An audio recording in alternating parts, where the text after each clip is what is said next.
We are sorry. We are back again, and I was so caught up with the music. Yeah, totally forgot. Yeah. So we're gonna look at transfers, not transfers, but appointments, advertising of vacancies, and then during the final half of the program, we are going to report on the consultation that we had with the Honorable Minister of Finance. The public and members will know that the union took the Public Service Commission to court sometime back in 2017, and in 2019, in 2018, there was a judgment in favor of the Public Service Union. It relates to the function of the commission as it relates to promotion of public officers, promotion and appointment, and advertising of vacancies. What does the regulation say regarding advertising of vacancies? Shelley and do you have it nearby? Yes, I have it.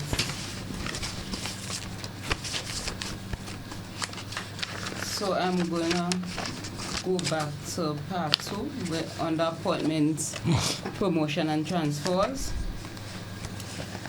Reporting of vacancies.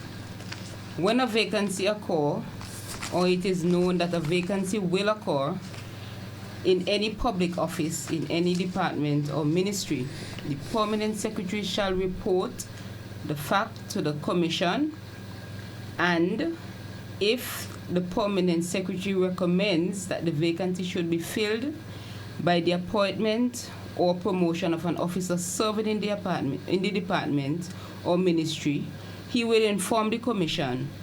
And if the promotion of that officer would involve the supervision of any more senior officers in the ministry, he will also state the reasons for the supervision of each officer. B, if the permanent secretary is unable to recommend the promotion of a serving officer, he will inform the commission of the names of the most senior officers in the particular grade from which the promotion would normally be made, stating his reasons why he does not consider the officers named to be suitable for promotion to the vacant post. I'm just going to pause there a little bit. Right. Because we've been having persons who have been overlooked, not only in the Ministry of Health, but other ministries. And I don't think a reason was ever, or anybody would have told me as to why. Because it's saying here that the permanent secretary is supposed to say or state the reasons as to why you're giving this person over the other person, even though that person would have been senior for how many years. If the permanent secretary recommends that the application to fill the vacancy should be invited from serving officers or from both serving officers and the general public, he will attach to his report a draft advertisement stating out details of the vacant post and its duties and the qualifications for appointment. We're going to come back to that latter part of the statement there, which talks about the duties and qualifications when you're talking about or when you're advertising posts. If the permanent secretary is unable to recommend that the vacancy should be filled immediately, he will inform the commission and state his reasons. With regards to the advertisement of vacancies, the chief personnel officer, and I would repeat, the chief personnel officer shall, when so directed by the commission, by circular or by publication in the Gazette, give notice of vacancies, and any officer may make application in the prescribed form for appointment to any such vacancy, Such applications shall be forwarded to the Chief Personnel Officer through the heads of department and permanent secretary under whose authority the applicant is serving. Where the Commission considers either that there is no suitable candidate already in the public service available for filling or any vacancy, or that having regards to qualifications, experience, and merit, it would be advantageous and in the best interest of the public service that the service of the person not already in the service be secured. The Commission shall take such steps, including advertisement of the existing of such vacancy, as it may think necessary for the filling of such vacancies.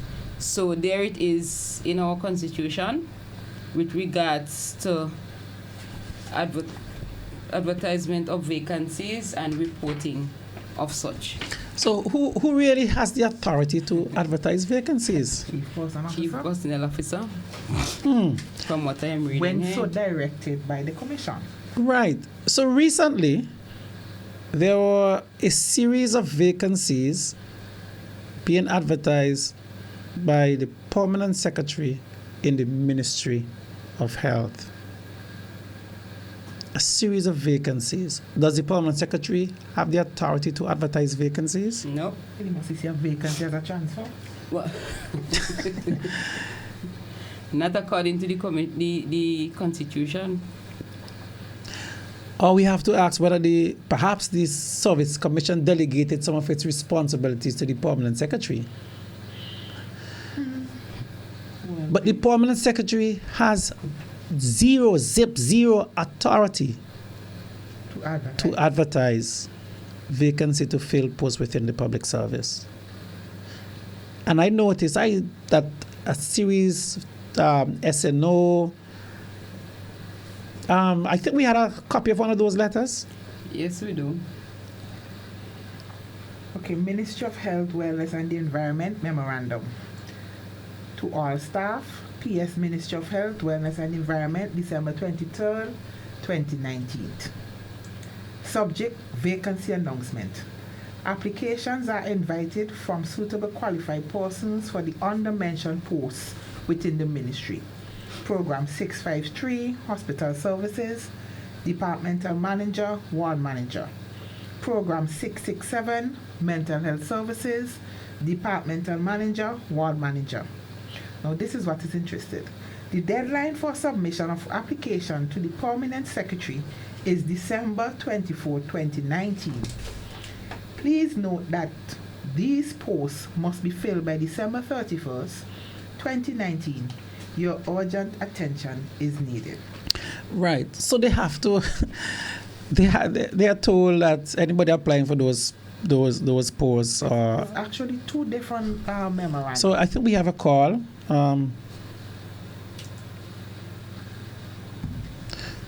Hello, good night. Guess not. Oh, that caller has gone. Yeah. Okay, let's try again. Hello, good night. Yes, please, good night. Good night. Yes, some years ago during Mr. Dishong's time at PS, he sent out a memorandum saying that there were positions for ward sisters at the hospital. And I know a ward sister position is a senior position that the application should be sent to Service Commission, to the Chief Personnel Officer. But Mr. Dishong dictated that all applications should be sent to him. And those that were not sent to him, he sent them back. Wow. Okay, that caller has just given us another example of one such. And again, this is the problem. The permanent secretary, none of them have the authority to advertise any vacancies. It is clear in the Constitution. And to have the application sent to Okay, them. and especially to have the application sent to them. And what that caller has said, I think we have another caller. Hello? Hello, good night. Good night. Yeah, let me start present. Good night, everybody. Good Home and night. Yeah, let me say good night to everybody, home and abroad. Yeah, thank you. Now, I have one question to ask you guys. If all these things are going on, right? and we know they're not right? Why you people not taking the road the same way they took the road when NDP was in office? Huh? Hello? Yes, I'm hearing your question. When you finish, we'll respond. No, well, I don't ask my question. Oh, caller, there are different ways of addressing issues. When dialogue and conversation fails, then you have to use another strategy. The industrial action is really a last resort when all else have failed. What I'm saying, my boy, that wasn't the case some years ago. I remember when teachers and nurses and all these people were making noise of 30% and were offered 12%.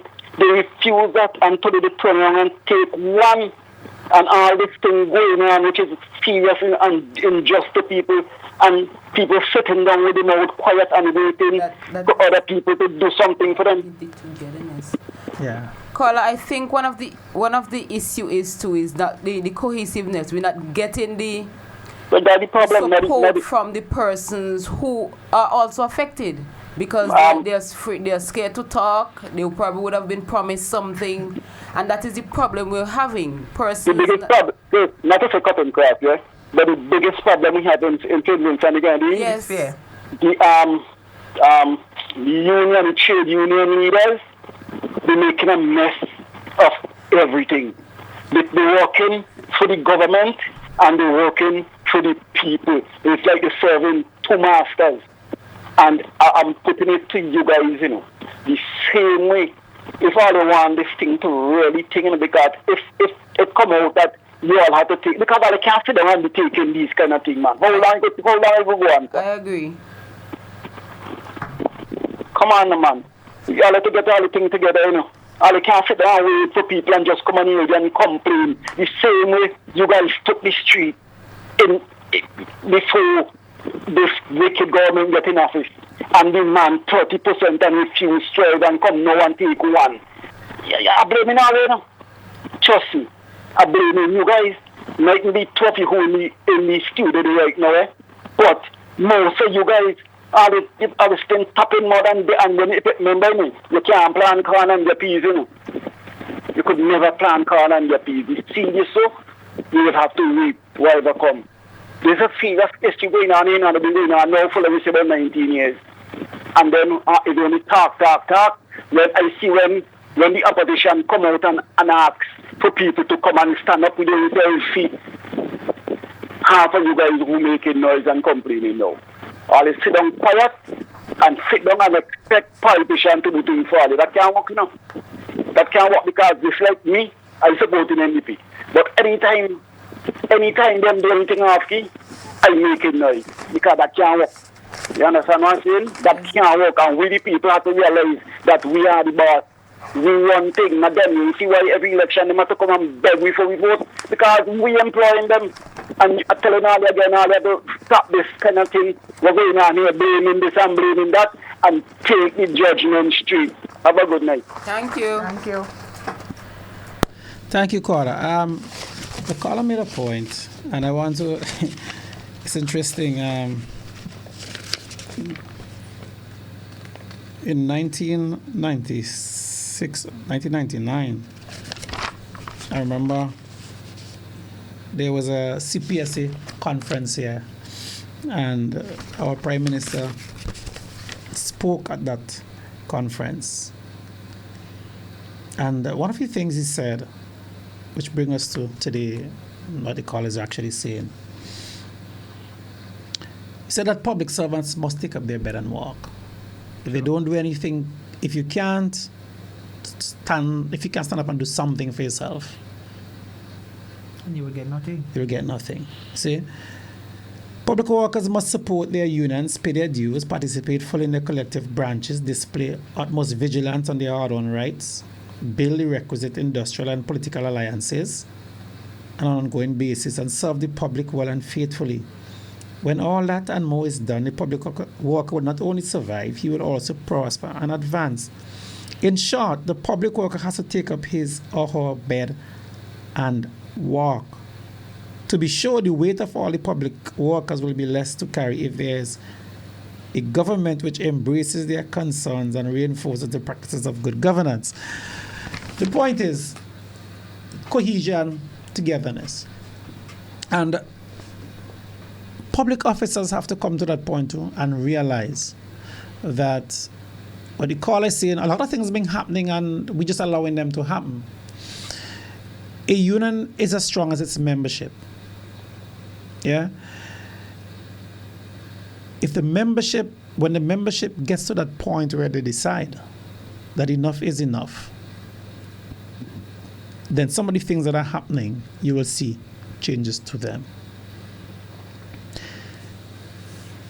We have to try and get them to that point in order to stop some of the things that are happening. And like I say, I don't necessarily blame politicians for the things that are happening, because these things are happening within the public service by the management of the service. Perhaps by taking some sort of action, you would get to the policy makers who would take some sort of action with respect to the people at the very top of the ministry. But as a union, we have got to continue working steadfastly to try and effect the changes that we need. We have another call on the line. Hello, caller. Good night. Yeah, good night, ladies and gentlemen. Good night. Yeah, health is so much an important thing, right? So that I don't think people supposed to be playing with health like this. The way they play with health in St. Vincent and the Grenadines. Health is something so we take seriously. Thank you. Thank you, Thank you. caller. Also, let me make a comment in relation to the caller that called before this last caller. Now, some of his sentiment, we ourselves can share it. Yes, it is time for us to take action. As he say, back in the days when they took arms and they went on the street, but up to this point, workers went on the street, and let us say we created a fiasco, but did it benefit workers?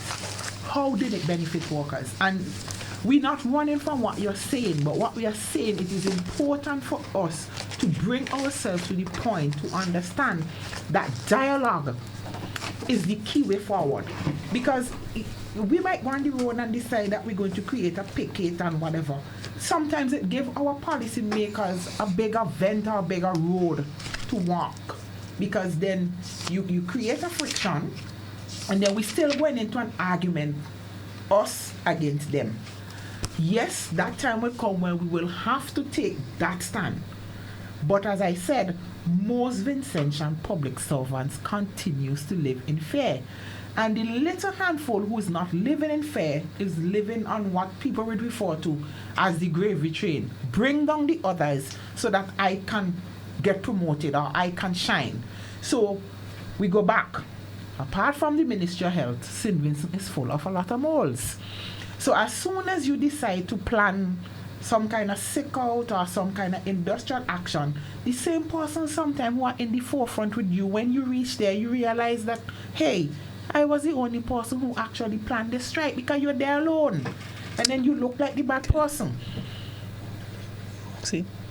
So we have another call on the line. Let's take this call. Hello, good night. Good night, gentlemen. Good I night. listen to the program and some truth missing from the program. A guy call and say 1%, the government just give 1%, with reclassification and everything mounting to almost 40-something%. The government only give 1%. You have to talk some truth to, you know.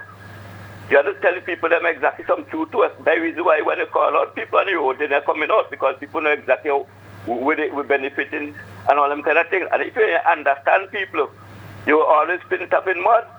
You have to understand Vincentian, the two sides are shilling. You just can't just come on your own side and demand what you want. The people in the whole country people are dealing with, and the people have to know exactly how they're living and what they want and how things going to them. You can't tell people how things that you can't tell a man, well, he's not eating bread when he's not eating bread, and them kind of things. So you'll be making yourself a puppet show. People will be laughing at you. You don't understand it in nature, the country, in nature how the government running, and who government was there before, whether Ketua and Jasper them and all them kind of things. So, and how to make up a bed. You can't make up a bed, and when you make up a bed and say, well, that is how we bed supposed to be. When other people understand it different. The government is doing well, and people enjoying it. You can't tell somebody they're not eating food when they're eating food. Yeah. So that come and say that the government Caller. give 1%. Caller. With classification and all this kind of thing, I government.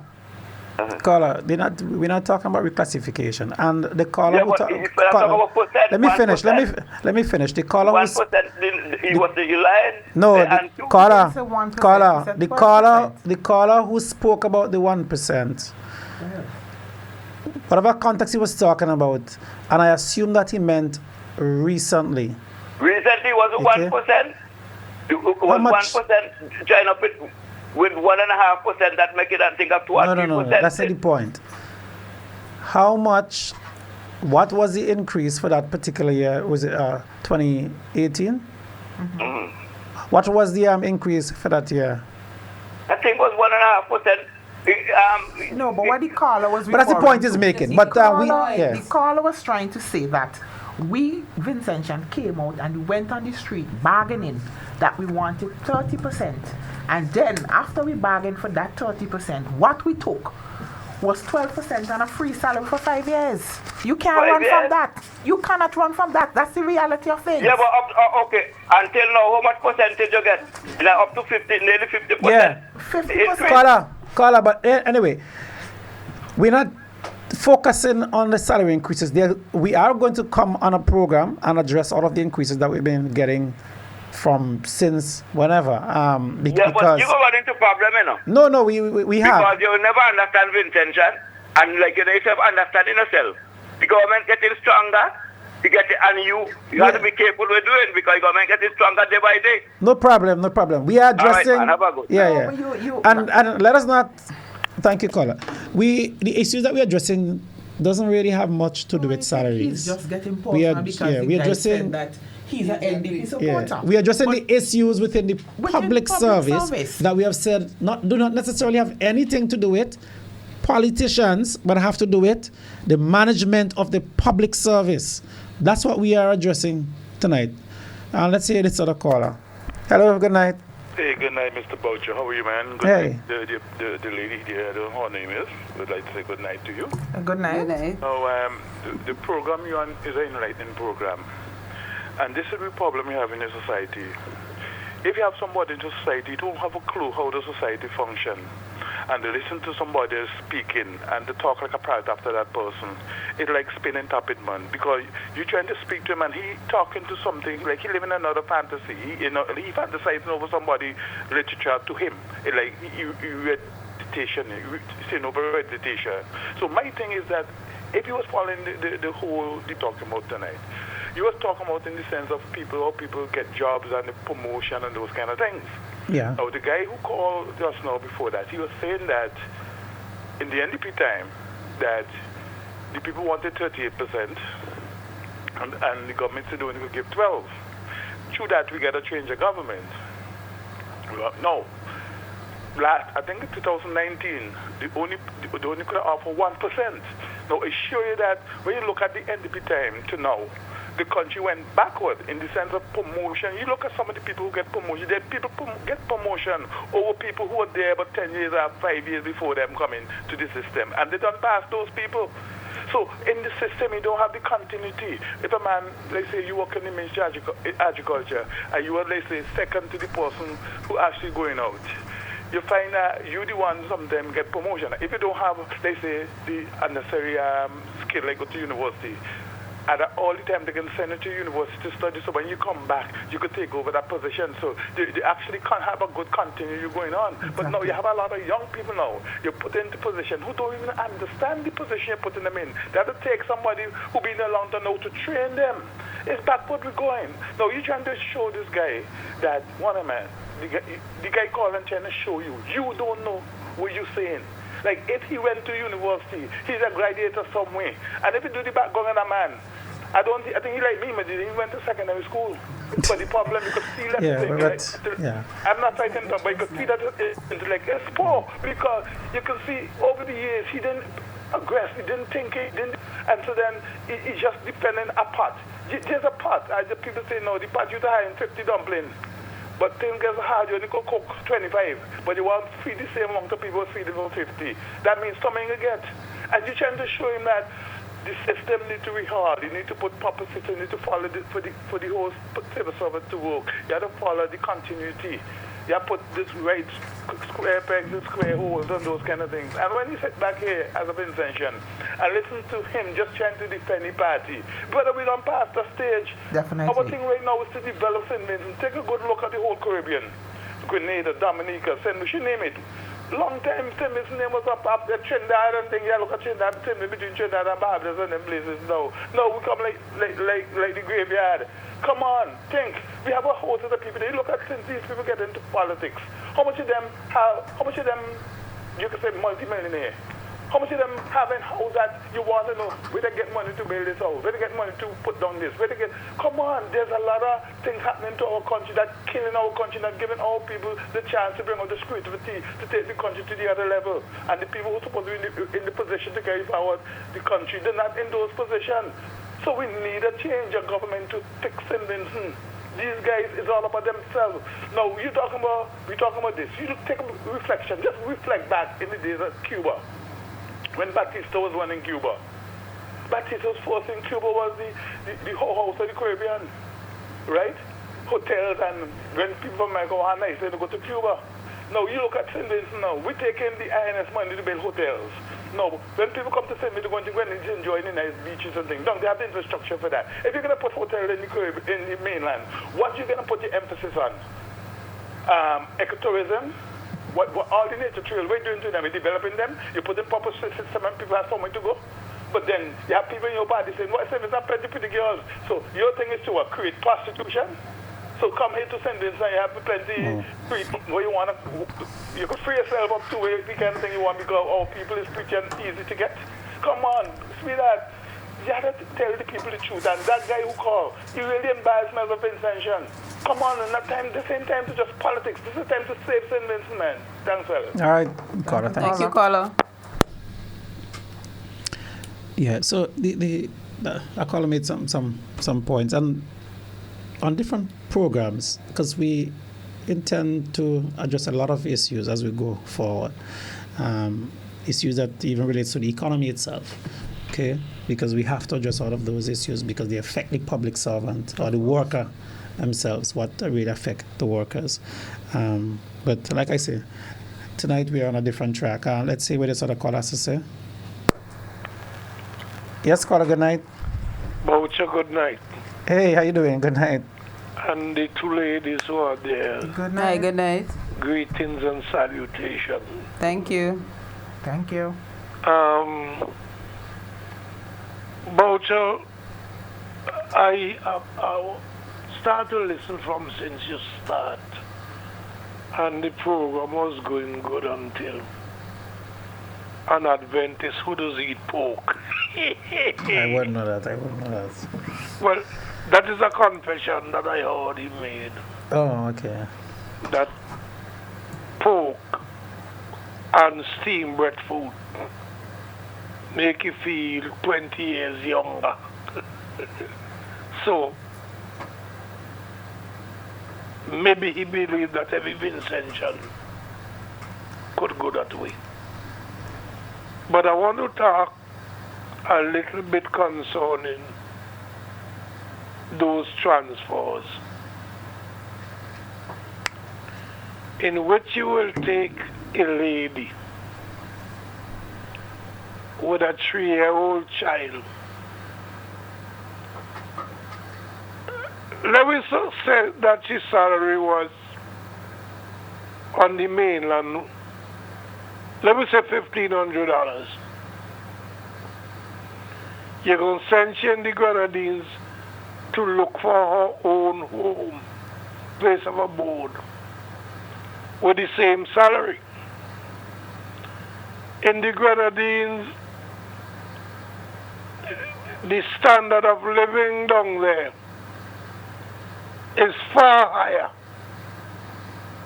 than in St. Vincent from the same salary. So she may be called upon to pay rent and then still have to pay a food bill. She had to pay maybe water bill and light bill. Is that right? You see, that is why sometimes old people just say, hell will always have more than heaven. Because no head of department can treat the workers under them. So in Haiti, they dare not do that because the people in Haiti might send them to dwell in Hispaniola. Or the people in Jamaica, you can't do them that. They go send you from Kingston to dwell in Port Royal or in Trinidad, especially among the Indians. They go send you who do them that from Trinidad between the water there at Tobago. You can't expect to do people this kind of wickedness and think you will always be happy. Because the scripture warns us, do not provoke a person to anger. Because anger is outrageous and wrath is cruel.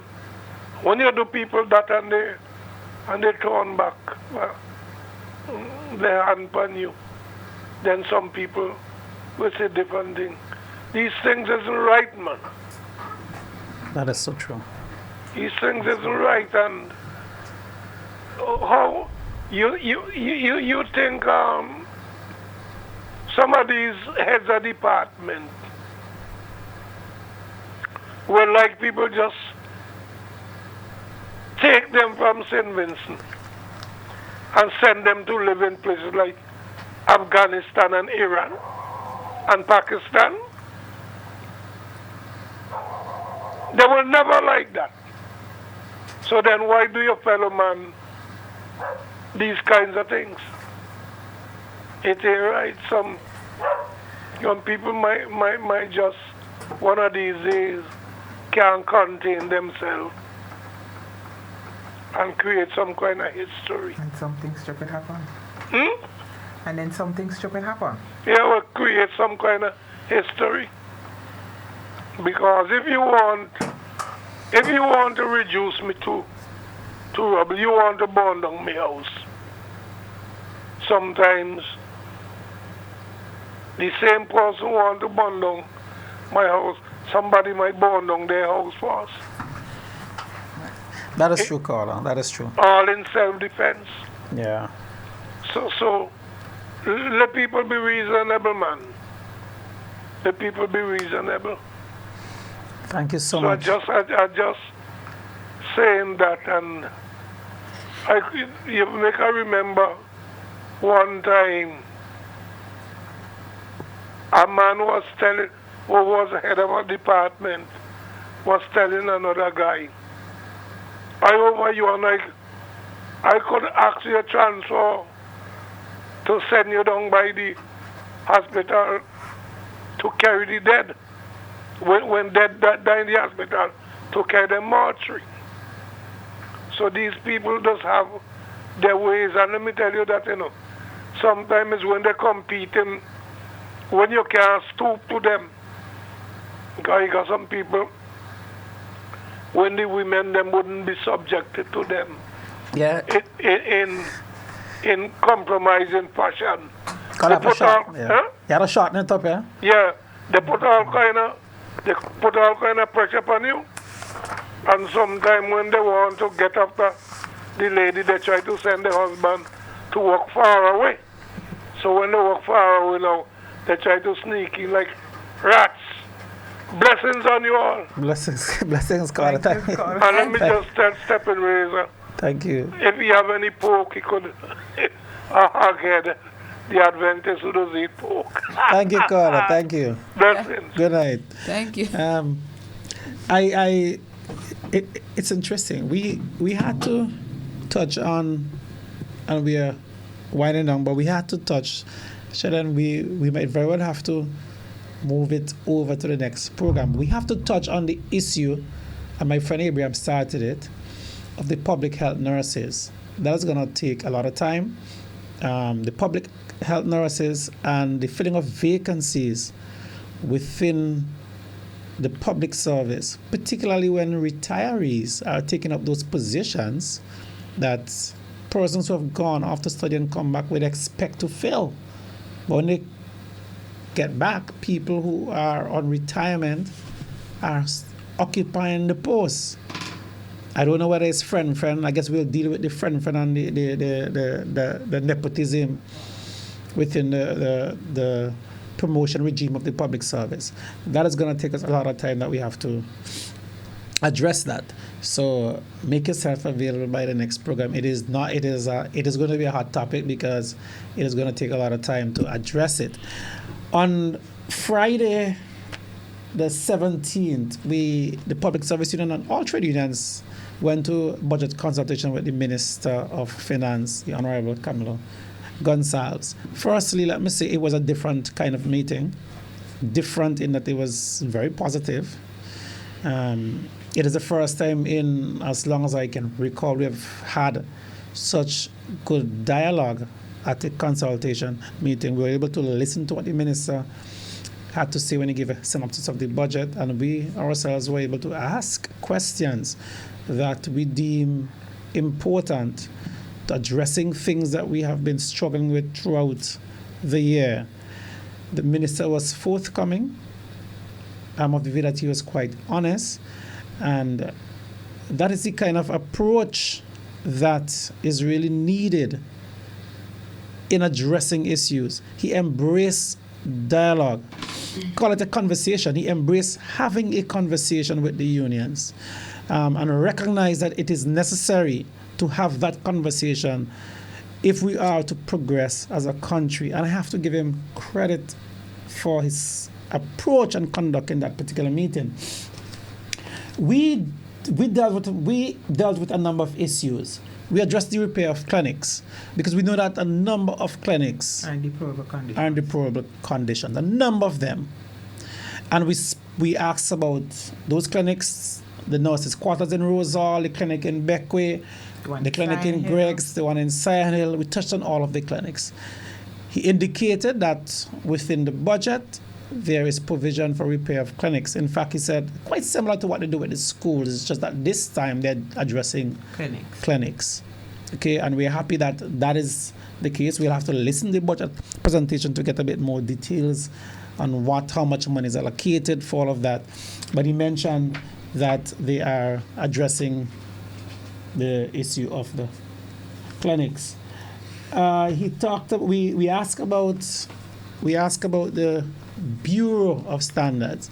That has been like 4 years in where the workers of the Bureau operating out of a container. Shameful. They are operating out of a container. We have addressed this matter for a number of years. And I guess this is one of the cases in which the caller was saying where the workers are standing up for themselves. Because we try to get the workers to stand up, but the willingness to do such is not there. That is the problem. But in relation to willingness, look, let us just backtrack to the mental health issue. A worker was just transferred from mental health without really a valid reason, based on the merit that he was pioneering to ensure that an issue was addressed in relation to workers. And these are the little things people need to understand. It's not that people are not willing to come forward, but the people who come forward are the people who are actually, pressure is placed on them. Because if you put pressure on one, it puts the others in the circle. Listen, me can't have got a chance for this, so me going back down. That is what is happening. That is what has been happening over the years. You will meet a group of workers and everybody will talk All of beautifully the in that crowd. problems. All the problems, all the issues. It's time for we strike. Yes, it's time. But I say again, When it comes to to the point of action. you can't see them. And listen, united we stand, divided we fall. And that's the point that we're making. Our workers have to be able to stand firm with their union. It is the only way you're going to achieve the results, the desired results that you want. You have to be able to stand firm. And I mean, we've been working at this for some time, and it seemed like we are not even there yet. Anyway, so we also ask about the outpatient clinic at the MCMH. That is a bonus. And it's a SOI and Prudence. We don't have the time to go into it yet. The problem it is causing with the congestion. Oh, my. But by the next time we have to touch on it to see why it is so important. The minister indicate, of course, that they have budgeted for that, and so we hope that is indeed the case. We talk about allowance and salary negotiations, Well, and for us, and we need to make mention of those louvers in hospital. That too is a terrible sore point. When rain is coming, it put nurses and patients in a position because patients are getting wet. Sometimes you have to be going out yourself as a nurse to put up things by the window. And then even when you try, thinking that you're actually protecting the people in authority, the people in authority chastise you for trying to do something that protect the patient. And this is a serious issue. Those louvers, I mean, I can't say there are a lot of issues and sore points as it relates to hospital, maintenance of hospital, the poor working conditions that we are working under, and trying to maintain our patients in these conditions. It really needs to be addressed. very much so. Again, we are going to have time to get into all of those, Yes. and we can't take any more calls now. As it relates to negotiations, which I find just quite welcoming, we have been pushing for some time now for the government to put a negotiated mechanism in place, and that will allow us to negotiate in a proper manner, as is recommended by the chairman of the ECCB. We have been asking for that. The minister recognized that it is necessary. He recognized that it is important for the unions to negotiate firstly with the technocrats, because the point that we make is it is so important. If you reach a deadlock with the persons or the team that you put in place to negotiate with the unions, if you reach a deadlock, you can always go to whether it's the Labor Department or the Prime Minister, but the Prime Minister is the last stop, or the Minister of Finance is the last stop. Yeah, you don't start at the top and then when Bacchanal starts, there is nowhere to really go. The proper way to have negotiation is to put negotiating team in place. That was a recommendation made. All of the countries in the OECS are using it, except us in St. Vincent. He recognized that it is necessary for us to negotiate, and it is necessary to have collective bargaining. Again, these were welcoming words, because I can't recall the last time we have heard such language from any politician in government. I always thought collective bargaining and negotiating was a dirty word. A bad word. Yeah, seriously. But now that is the language that he's speaking. And again, negotiation, collective bargaining is a part of social dialogue. Sure. So the Minister of Finance have embraced openly to us, all unions that were present, and recognized the importance of social dialogue. Well, I guess let us hope. He recognized the importance of decent work. Let us very much. Let us hope, and I say it was a very positive meeting. Let us hope that the sentiments he expressed, or the position that he has taken, is a position that is obtained within the government. I remember a few years back, the Honorable Minister of Labour, Ms. Renee Baptiste, had intervened to negotiate when we had reached a deadlock with reclassification, and the famous 7 is more than 10. We had reached a deadlock, and we went to at that time the Prime Minister was out of state. We went to the Honorable Minister of Labour to mediate. She called the meeting, took us to Labour Department for the meeting to negotiate, and she was the mediator. We reached a settlement, I think it was about 8 or 9%. When we had reached that settlement, that we came back thinking everything was done on curry, the Prime Minister returned to the country, 7 more than 10. You understand? Yeah. Totally dismiss what was achieved by the Honorable Minister of Labour. At that time, it was Ms. Renee Baptiste. So when I say the language of the Minister of Finance is very positive and welcoming. And we have to commend him for that. And we must commend him for the approach that he has taken. And I hope that that approach permeates the entire political regime of this government. And it is not just the Minister of Finance who is speaking the language that the trade unions have been calling for a very long time. We hope that that is the case, because we want to be able to work with the government to ensure that our productivity go up, and as a country we can develop quite competitively within OECS and CARICOM. Well, I think the one time we did get a letter that the Prime Minister said that he's welcoming dialogue right. with the union. That's So, a special letter that we have to talk letter. about. We don't have it's our time is up. We have to talk about that special letter. So That will be we must talk about that letter. We must.